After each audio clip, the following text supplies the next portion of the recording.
vi har jo et ego, eller et sinn, som skaper alt det vi opplever. Og det er på en måte, det er jo verktøyet vårt, men det er også summen av alt vi har opplevd, og hvordan vi har møtt det, og hvordan vi har tolket det vi har opplevd.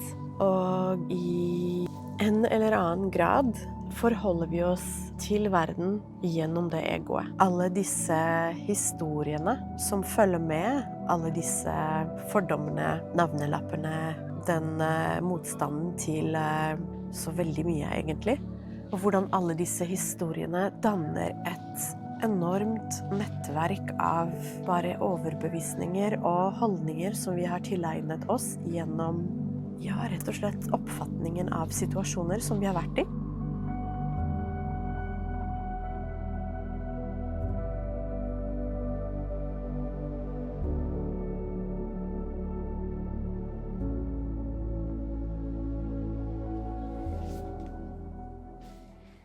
Hei. Velkommen til Velkommen til min hage. Eller egentlig så er det, ja, hva heter det? Veranda? Balkong? En veldig stor balkong på stolper. Veranda tror jeg det heter. Men hagen er bak der. Det er egentlig helt fantastisk å sitte her om sommeren. Og jeg føler at det er sommer allerede. Jeg har villet lage mange videoer i det siste, og så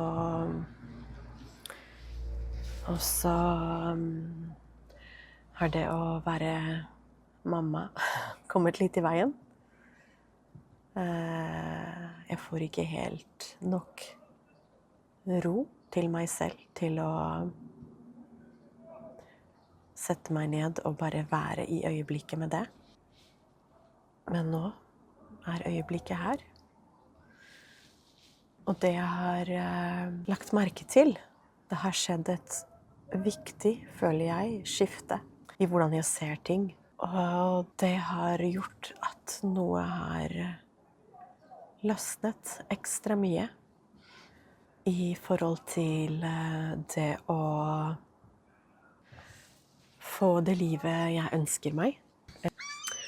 Og det er at det er på en måte mange lag til det, men det er at jeg har sett en stund nå at jeg har kondisjonert sinnet mitt til å bare jage etter de gode øyeblikkene, de gode opplevelsene, de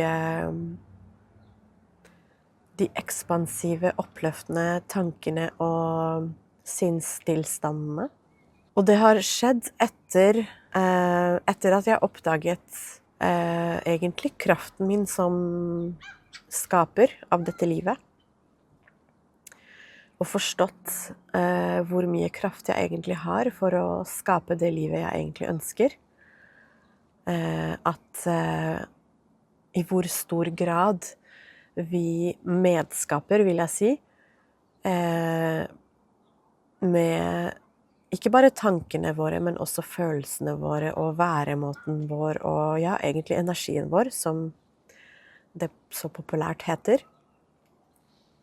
Og da har jeg jobbet så hardt med eller så bevisst, vil jeg kanskje si, og hardt egentlig også, må jeg innrømme,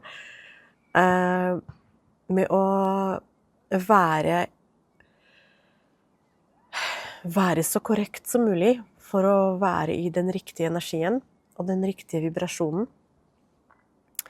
At det egentlig har skapt mer lidelse, fordi gjennom det så har jeg også dømt og eller fortrengt de sidene ved meg selv som ikke har vært overens eller ikke har samstemt med det jeg ønsker å skape, og det jeg ønsker å oppleve. Og hvis du har vært på denne reisen en stund, så vet du at vi har jo et ego, eller et sinn, som skaper alt det vi opplever, og alt det vi er. Og det er på en måte, det er jo verktøyet vårt, men det er også summen av alt vi har opplevd, og hvordan vi har møtt det, og hvordan vi har tolket det vi har opplevd.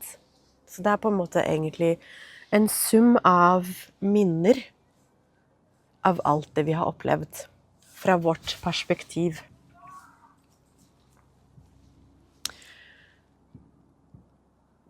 Og mange av disse minnene er fra tider som vi ikke har vært bevisste ennå på hva vi egentlig gjør og opplever og møter. Og de har vi ikke bevisst tilgang til, fordi vi rett og slett var så unge at vi ikke husker dem.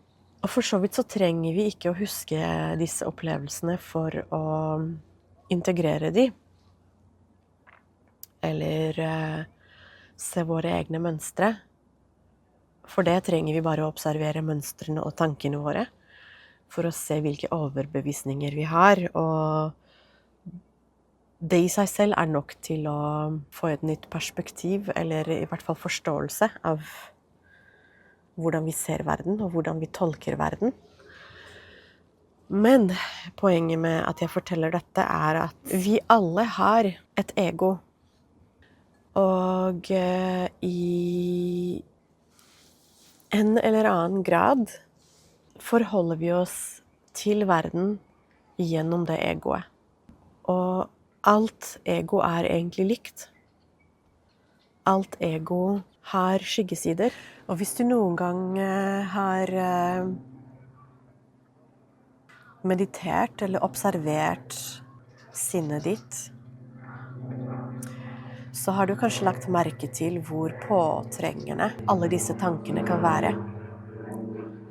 Og hvor stort behovet for å få oversikt, sette i båser, sette navnelapp på, kontrollere, få oversikt, forberede seg, dømme ting, opplevelser, personer, hvor raskt ego kan være til å gjøre det, og samtidig alle disse historiene som følger med, alle disse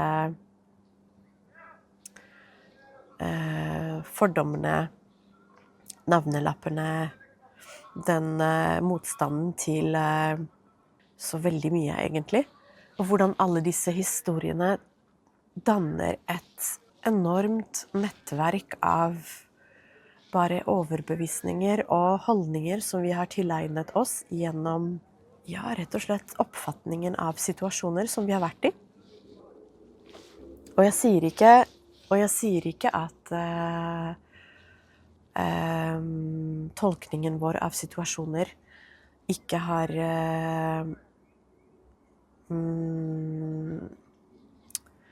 noe sannhet i seg, eller ikke er begrunnet. Det jeg sier er at historien rundt alle disse perspektivene og overbevisningene er i så høy grad med på å virke hele vår personlighet og opplevelsen av livet. Og samtidig så dømmer vi oss selv for å ha disse tankene og disse perspektivene. Det kan være overbevisninger om at vi ikke strekker til, eller at vi ikke er viktige, eller rundt verdien vår. At vi ikke føler oss trygge eller godtatt. Eller det kan være såkalte arrogante overbevisninger om at vi er bedre enn. Jeg tror som regel så er vi dårligere enn eller mindre verdt enn andre. Vi sammenligner oss med andre, hva andre har fått til, hvordan andre ser ut, hva andre gjør, og så videre, og så videre. Noen ganger kan det handle om at vi føler oss bedre enn andre også. Eller at vi har mer rett enn andre. At vårt perspektiv er riktigere enn andres.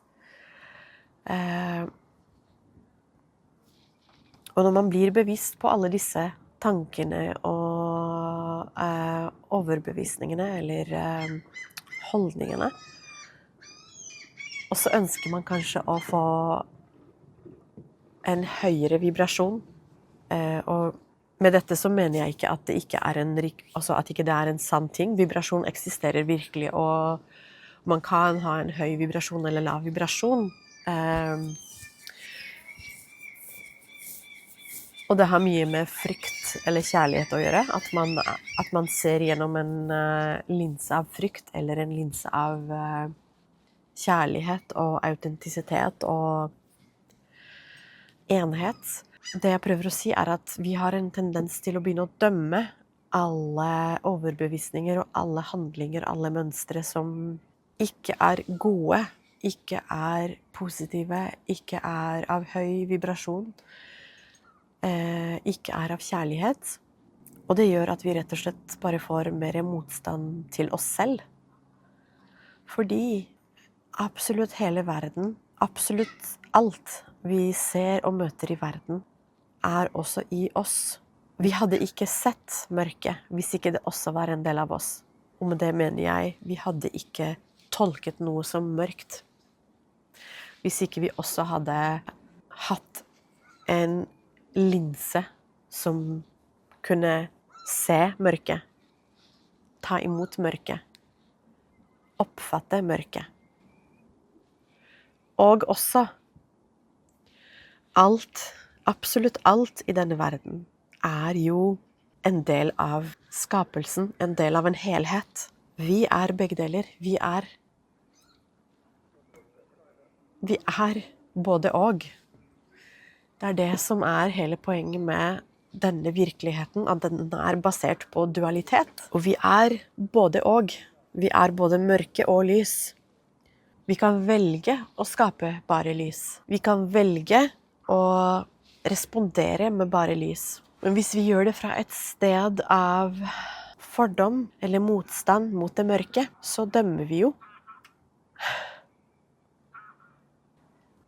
Den guddommelige kraften i oss dømmer ikke. Og når vi dømmer, så skaper vi bare mer av det. Vi skaper fordom, og det vi fordømmer.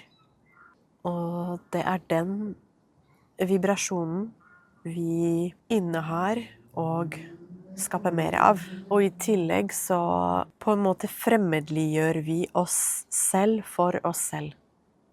Det er akkurat som at vi skyver fra oss en del av oss. Og når vi bruker energi på å dømme og frastøte oss negativitet, eller det vi kaller negativitet, så mister vi evnen til å bare observere og være i ubetinget kjærlighet. Og da mister vi også den begeistringen for livet.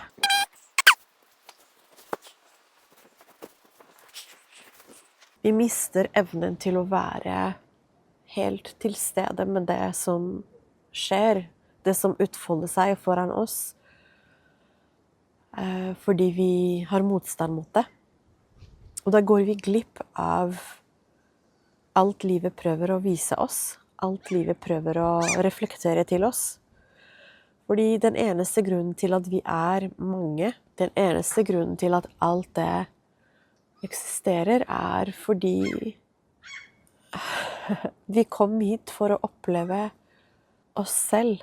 Vi kom hit til å oppleve alt det vi er i stand til, alt det vi er. Og vi er ren kjærlighet og ubetinget kjærlighet og lys og aksept og alt det gode og levende og ekspansive og oppløftende. Men vi er alt det motsatte også fordi vi har skapt det. Det ikke noen mørke krefter som kom hit og kødda med oss og ville oss vondt og prakka på oss negativitet. Vi Gud. Vi en. Du meg. Jeg deg. Jeg opplever meg selv gjennom deg. Du opplever deg selv gjennom meg. Jeg reflekterer til deg aspekter av deg, og du reflekterer til meg aspekter av meg. Og alt det mørke vi ser, har også du og jeg skapt. Fordi det finnes bare én. Når absolutt alt kan oppleves, så innebærer det at alt kan oppleves. Og vi har også evnen til å, ved hjelp av fri vilje, velge hva vi ønsker å oppleve. Og vi har evnen til å skape av kjærlighet og ut av hjertet. Og vi kan velge å hva det norske ordet? Samstille oss, align. Samstille oss med kjærlighet. Men vårt ego vil alltid ha den evnen å også skape mørke. Vi kan skape begge deler. Det jeg prøver å si med hele den lange avhandlingen her, det at du kom hit for å oppleve akkurat det du ønsker å oppleve. Og en del av det også lidelse. Fordi gjennom lidelsen får du reflektert tilbake til deg all den motstanden du har i deg, og alle overbevisningene du har i deg. Om mangel, om frykt, om fare, om at ting hardt, om at ting vanskelig, om at det må kraft og makt til, og tvang til, for å få det vi ønsker oss. Denne overbevisningen har styrt samfunnet vårt veldig lenge nå. Den har tatt overhånd, tankegangen til de aller fleste i samfunnet vårt. Jeg har selv møtt denne motstanden i meg selv, og har måttet bli bevisst på å jobbe gjennom den, og gjør fortsatt det. Og en del av denne reisen, hvor vi lærer å se og tolke gjennom en linse av ubetinget kjærlighet, mangfold og uendelig skapelse. En del av denne reisen å oppdage motstanden og frykten i oss selv, bli bevisst på den, og ikke fordømme den når vi blir bevisst på den, men akseptere den som en helt naturlig del av sinnet vårt, eller den mekanismen som vi kaller ego, som her for å beskytte oss fra potensiell fare, men som ikke oss. Det der clouet ligger, at vi oppdager den, vi blir bevisst på den, vi aksepterer den som en del av sinnet, men ikke en del av vår identitet. Og med det mener jeg at vi kapable til å skape alt, inkludert mørke, men vi ikke sinnet vårt, vi ikke tankene våre, vi ikke alle de historiene vi har opplevd. De kun historier. De kun opplevelser. De kun perspektivet vi har sett opplevelsen igjennom, og oppfatningen vår av opplevelsen. Oppfatningen vår av verden og oss selv i verden. Og det nettopp derfor refleksjon viktig. For refleksjonen som vi får fra verden med på å vise oss hvordan vi oppfatter oss selv. Hvilke historier vi forteller oss om oss selv. Det du møter i verden en refleksjon av ditt eget sinn, av dine egne overbevisninger. Og når vi lærer oss å møte oss selv med kjærlighet, med omtanke, og vi forstår at tankene våre ikke oss.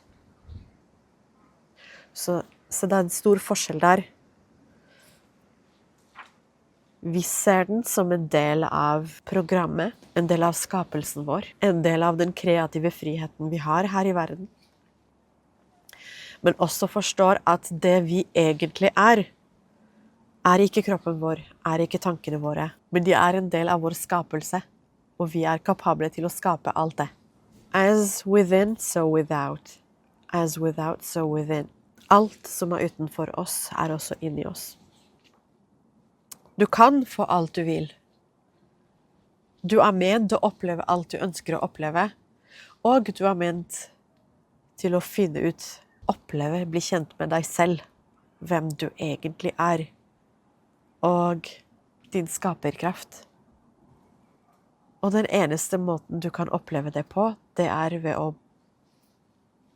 bli reflektert til det du skaper, det du er, eller det du bærer på. Den sinnstilstanden du er i, og hvordan du ser, hvordan du opplever, hvordan du tolker, er det som blir reflektert til deg. Så du kan velge tankene dine, du kan velge følelsene dine, men de blir ikke borte. Og hvis du dømmer de, så fortrenger du de. Hvis du fortrenger de, så dømmer du de. Og hvis du dømmer de, så skaper du mer av de. Eller av det de skaper, av det de påkaller. Mens ved å bare erkjenne at de er der, observere de, la de være, la de vise deg det de har å vise deg, og la de passere når de har vist deg det de har å vise deg. Og så er du fri til å velge hva du ønsker å skape. Du er fri til å velge hvordan du ønsker å respondere. Du er fri til å velge ved å akseptere alt som er.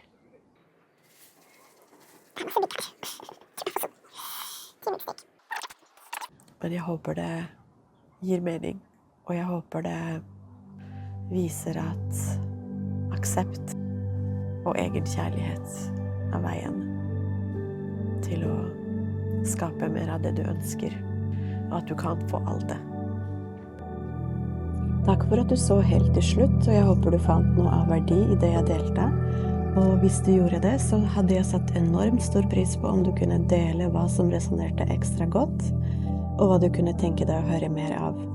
Og så håper jeg at vi ses eller høres i neste video. Ha det!